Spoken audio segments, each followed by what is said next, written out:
Wa ma khalaqtul jinna wal insa illa liya'budun. Dalam memahami ibadah ini kadang orang memiliki keyakinannya berlebihan, lebih dari 50%. Al-Quran yakin kalamullah 100%. Assalamualaikum warahmatullahi wabarakatuh. Ya alhamdulillah bersama dengan perwakilan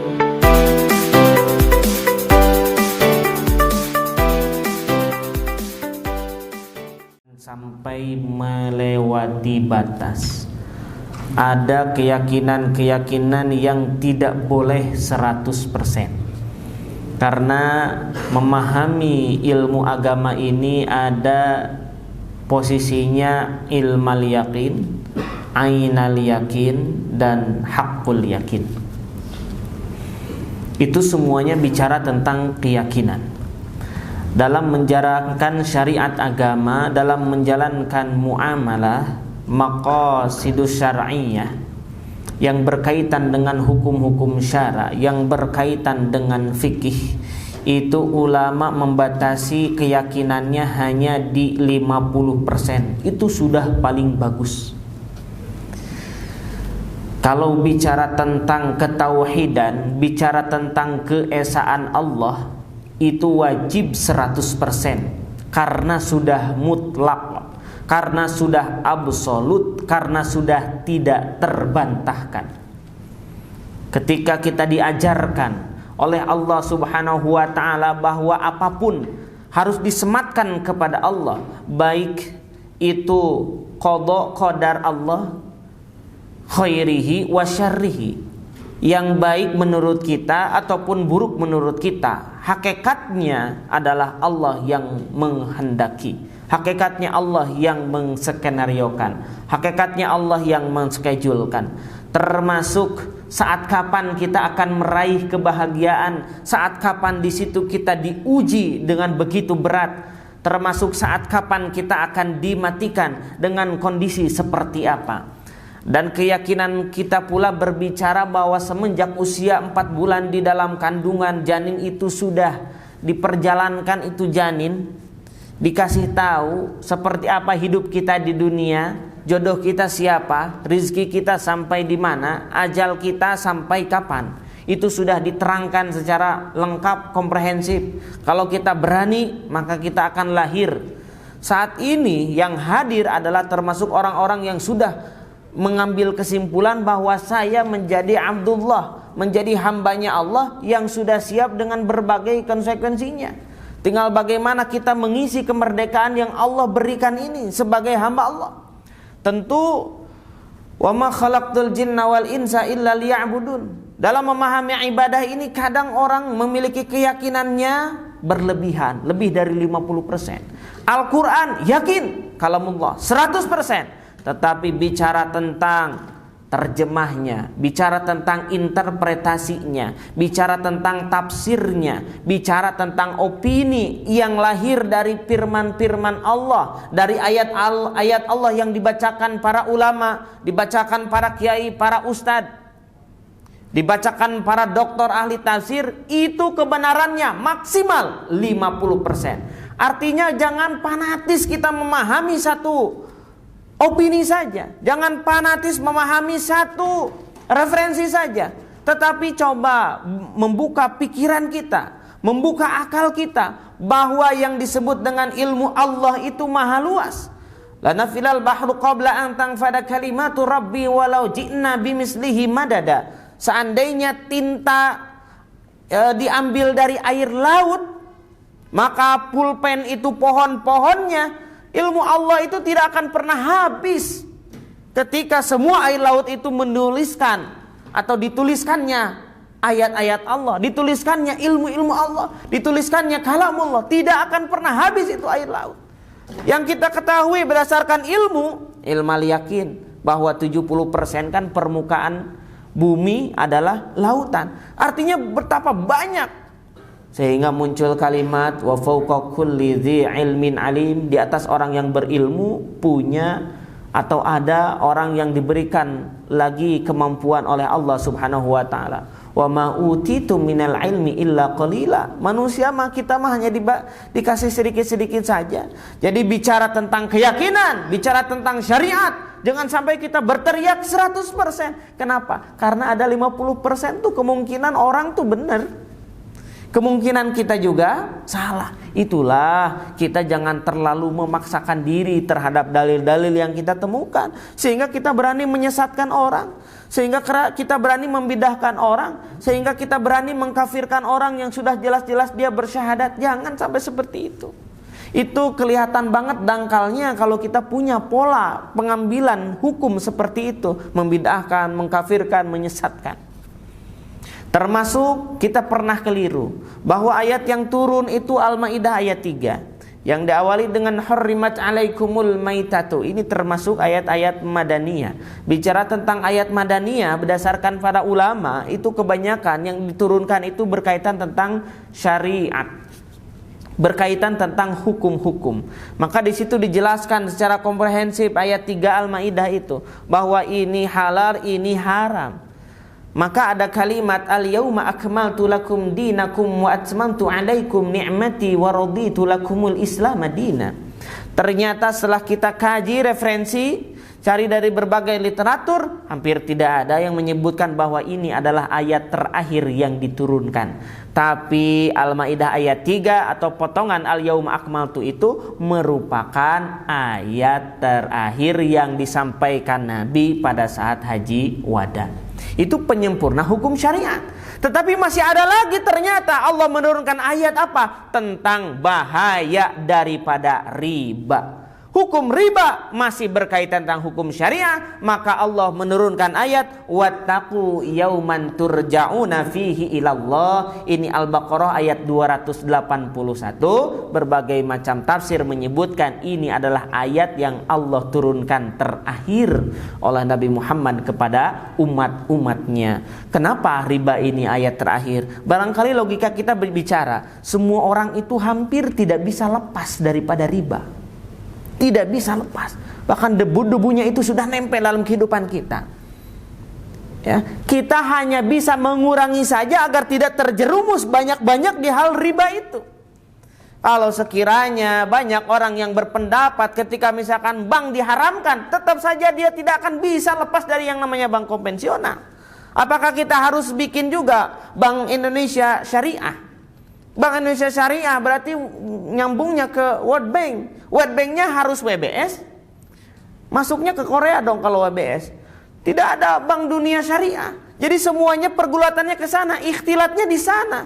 Maka apakah kita harus membedakan bahwa ini adalah perdagangan kaitannya dengan Amerika, ini perdagangan kaitannya dengan Arab Saudi? Tidak seperti itu. Artinya apa? Ini paling sulit memisahkan riba. Kalau bicara tentang kesulitan, maka ada kaidah usul fikih, ad-daruratu tubihul mahdurat. Dalam keadaan terpaksa, dalam keadaan sulit keluar, maka yang haram pun diperbolehkan oleh Allah Subhanahu wa taala, dengan catatan kita tidak menyengaja. Mala yudriku kulluhu la yutraku kulluhu. Ketika kita tidak mampu sempurna melaksanakan syariat agama, maka jangan tinggalkan semuanya. Biqadril istita'ah. Yang mampu laksanakan. Khutbah Jumat ini rukunnya 5. Wajib dipenuhi. Itu jumhur ulama, pendapat mayoritas ulama. Meskipun tadi pendapat mayoritas ulama itu kebenarannya hanya 50%. Harus ada hamdalah, harus ada sholawat, harus ada baca ayat Quran, harus juga berdoa, harus juga kita menyampaikan rukun khutbah yang 5 itu tersampaikan semuanya. Hamdalah, sholawat, kemudian membaca salah satu ayat, kemudian berdoa. Itu harus disampaikan. Kalau misalkan salah satu rukun tidak terpenuhi dari yang 5 itu, berarti khutbahnya tidak sah. Maka ada etika-etika yang harus dilaksanakan. Ketika melanggar, maka kalau ini tidak pakai sholawat kepada Nabi Muhammad SAW, apakah saya muparokoh atau tidak ikut Jumatan?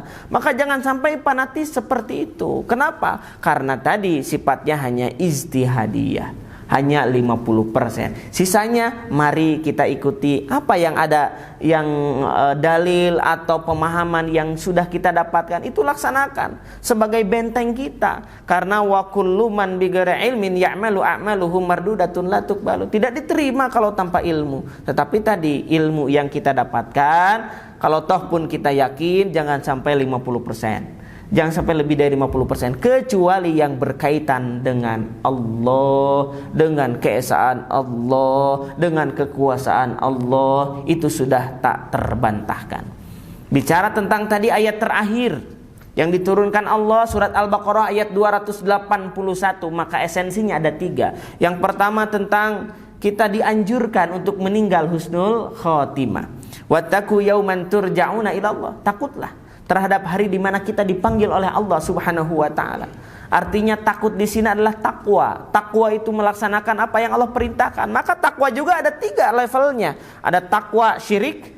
Takwa syirik itu adalah dia bertakwa kepada Allah, percaya kepada Allah, tapi masih saja dia nggak sholat, masih nggak baca Quran, masih suka mabuk-mabukan, masih suka judi. Maka ada level takwa yang kedua, disebut takwanya orang yang alim. Seperti apa takwanya orang yang alim? Adalah dia melaksanakan perintah Allah Subhanahu wa taala, dia sholat ngaji. Tapi ada takwa yang level tertinggi, yaitu ketika dia mampu meninggalkan apa yang Allah larang. Yang dia laksanakan hanya yang fardu-fardu saja, yang dia laksanakan hanya yang wajib-wajib saja, yang dia laksanakan adalah sesuatu yang mendekatkan diri kepada Allah Subhanahu wa taala. Maka tarkul ma'asi, meninggalkan kemaksiatan.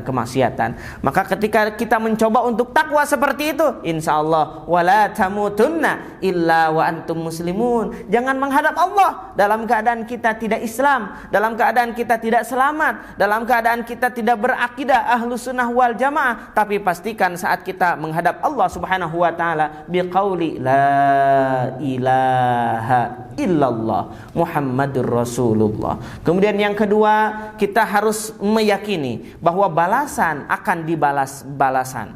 Balasan kebaikan akan dibalas kebaikan, keburukan akan dibalas keburukan. May yazra yahsud. Siapa dia yang menanam, dia pula yang akan memanennya. Ini sudah hukum alam. Kita semua sudah sepakat bahwa orang baik itu akan dibalas baik. Tetapi tadi ini hanya 50% prediksi kita. Makanya Nabi mengeluarkan sabda, apa kata Nabi? Ahsin ila man asaa ilaikan. Orang baik sesungguhnya ketika dia mampu berbuat baik kepada orang yang jahat kepadamu. Berarti tidak setiap yang berbuat baik akan dibalas baik dong. Gak setiap yang sedekah 1 Allah balas 10 dong. Gak setiap yang sholat Allah terima. Gak setiap yang baca Quran lalu tenang hatinya. Tidak setiap yang puasa dijauhkan dari zina, dari maksiat. Tidak. Ini adalah aturan Allah Subhanahu wa taala, tapi opininya turun kepada manusia. Kalau kita mau jadikan naikkan keyakinannya 100%, katakanlah yang menentukan baik atau buruknya sikap saya adalah Allah Subhanahu wa taala. Cuman pertanyaannya, kita mau ditakdirkan bagus atau mau ditakdirkan jelek oleh Allah Subhanahu wa taala? Tentu inginnya baik. Cuman amal kita itu mengarahnya ke neraka melulu begitu. Karenanya kita paling membutuhkan rahmatnya Allah, kasih sayangnya Allah. Mudah-mudahan kita diselamatkan dari keburukan. Amin ya Allah ya Rabbal Alamin. Yang ketiga, yakinlah Allah Maha Adil. Ketika bicara tentang keadilan Allah, maka Allah memiliki sifat Ar-Rahman Ar-Rahim. Sifat Rahman itu dibagikan kepada seluruh makhluk Allah, baik yang beriman ataupun tidak, baik yang suka Jumatan ataupun tidak, baik yang dia menjaga hijab ataupun tidak, baik yang jujur maupun yang rajin korupsi. Sama Allah kasih nikmat Rahman. Artinya apa? Ketika kita memahami sifat Rahman Rahimnya Allah, kita punya keyakinan, masa sih Allah mau mencelakakan kita? Masa sih Allah mau memasukkan kita ke neraka? Ya Allah, saya nggak sholat bukan karena kita nggak butuh sama Allah, tapi ini pekerjaan rasanya lebih ke hati, lebih masuk akal dibandingkan sholat. Rasanya ini kalau saya meninggalkan jongkok saya, meninggalkan toko saya, ini akan rugi. Gara-gara saya sholat Jumatan yang bisa sampai 1 jam. Itu mungkin logika, dimaafkan oleh Allah. Kenapa harus memiliki keyakinan dimaafkan? antumul fuqara wa nahnul agniya. Kamu manusia sampai akhir hayat akan tetap merasa kekurangan perkara dunia, kecuali ketika tiba nama Allah di dalam dada setiap hamba, maka tentu tidak ada yang lebih diperlukan selain kita. Wasjud waqtarib. Kita bisa bersujud, menyembah Allah berlama-lama di situ, lalu hadirlah kedekatan Allah subhanahu wa ta'ala. La takhaf wa la tahzan innallaha ma'ana. Tidak ada lagi ketakutan, tidak ada lagi kekhawatiran, tidak ada lagi kesedihan, tidak ada lagi sesuatu yang bikin penasaran, tidak ada lagi sesuatu yang membingungkan kita, kemudian yang membuat kita itu menjadi gundah gulana, stres, galau. Tidak ada lagi. Kenapa? Karena sudah hadir kalimah thayyibah, la ilaha illallah Muhammadur Rasulullah.